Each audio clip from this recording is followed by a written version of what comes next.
Hey guys, welcome to the first episode of Cake Tips. Today I'm going to be running you through two things that I've done in a couple of videos. You've probably seen them used interchangeably for different reasons. You may want to do these things yourself and you might not know how I did them, so I'm going to take you through them real quick and show you how to do them yourself so you can try them in your own situations and see if they work for you too.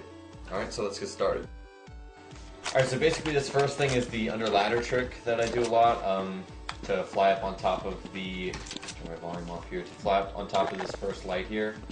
And it's a really simple thing to do, and it's super effective for a couple of different reasons. One, if you're a normal ramp floater, meaning you have your standard ramp player playing somewhere towards ramp box or just on the ramp, and you're the support player that's got flashes primed for him. If you know that your ramp player's fucked and your flashes weren't counter effective, and the rush is coming through ramp and they could be wrapping to under ladder, then if you're able to get on this little light really quickly, it's a really effective way to stop the tees from going up the ladder or for leaving under ladder room and going outside to possibly mini and crunching upper that way.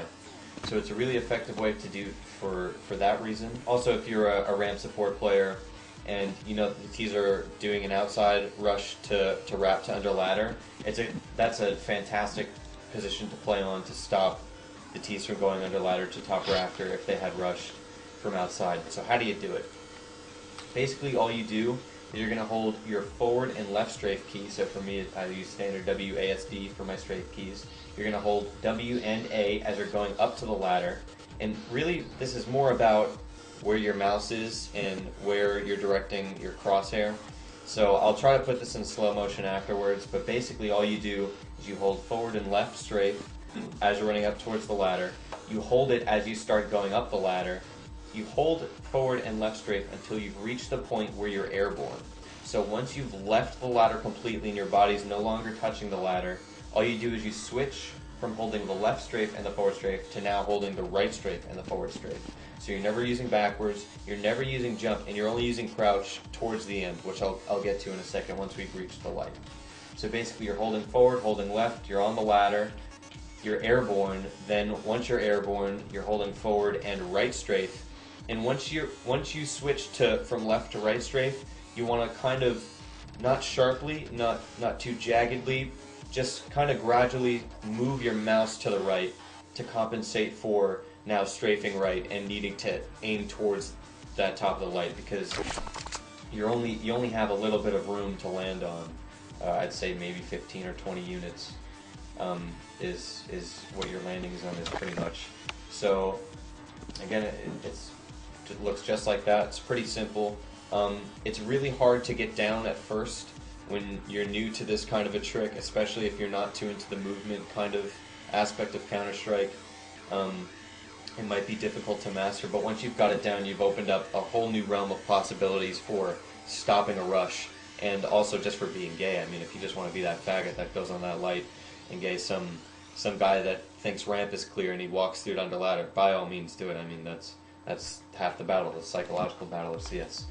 So that's pretty much how you get on that light. I mean, it's not that difficult to just, if you're not sure about the crouching part of it, really it's just, you're only crouching basically to dodge this bit of metal. It's kind of dangerous because it's a lot like that Inferno apartment jump I think I might be covering in a later episode.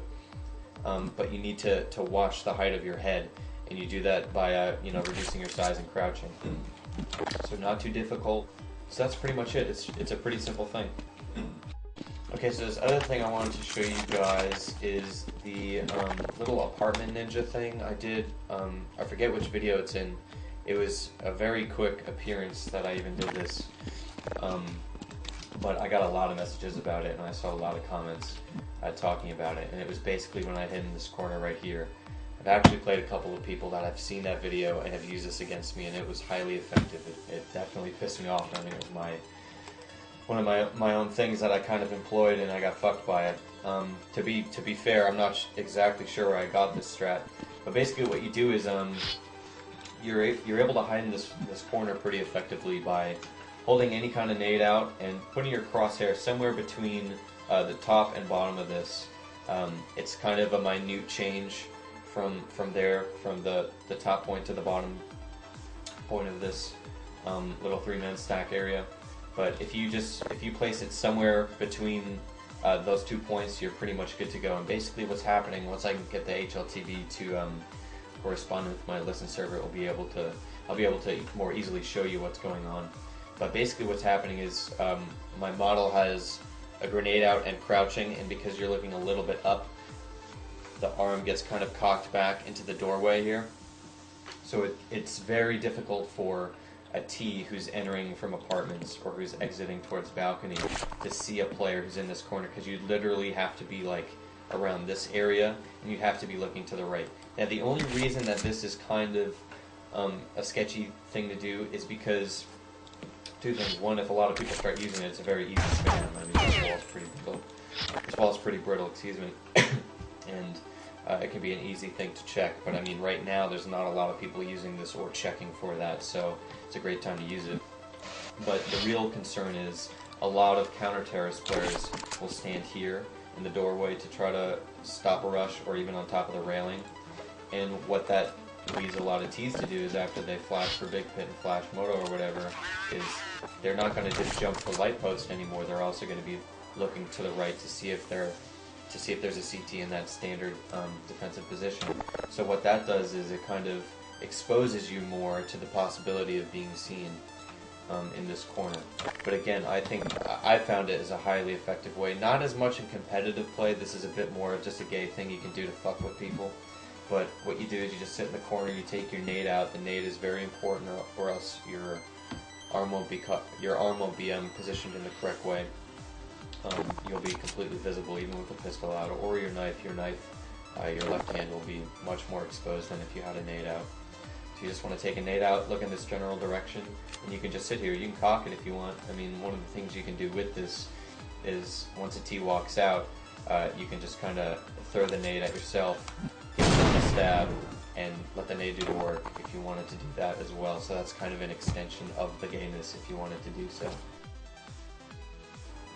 So I saw a comment on the announcement video I made for the series by Teddy's Mind, and he had a great suggestion. He said to do 3 random viewer questions every episode, and I totally agree. It got a decent amount of thumbs up, and I think that would be a great way to kind of reduce the amount of redundant questions coming into me, and it would be interesting for you guys to see if you catch yourself on the next episode or whatever. So I want to start doing that. I'll accept questions either from Facebook. Every week I'll probably be putting up a status saying, to submit your questions, and if you want to post them there, that's fine too. And also, if you want to send me a direct tweet, that's fine. My account name is @CakeBuilder, so if you want to send it that way, that's fine too. Just let me know that that's a question that you'd like to see featured on an episode, and it's not just something being asked, because I get those a lot as well.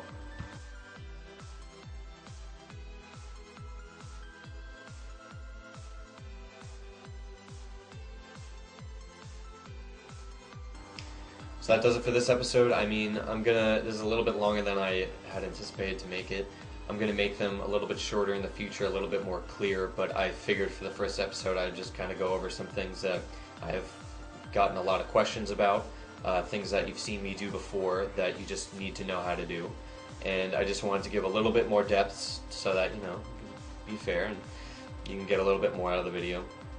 So I hope you like this series idea. It's a lot of fun going through this stuff. It's actually refreshing to me to remind myself about a couple of different things, and I can look at my play a little bit differently and see what I should be doing for this upcoming season. Thanks for watching, and I'll see you next week.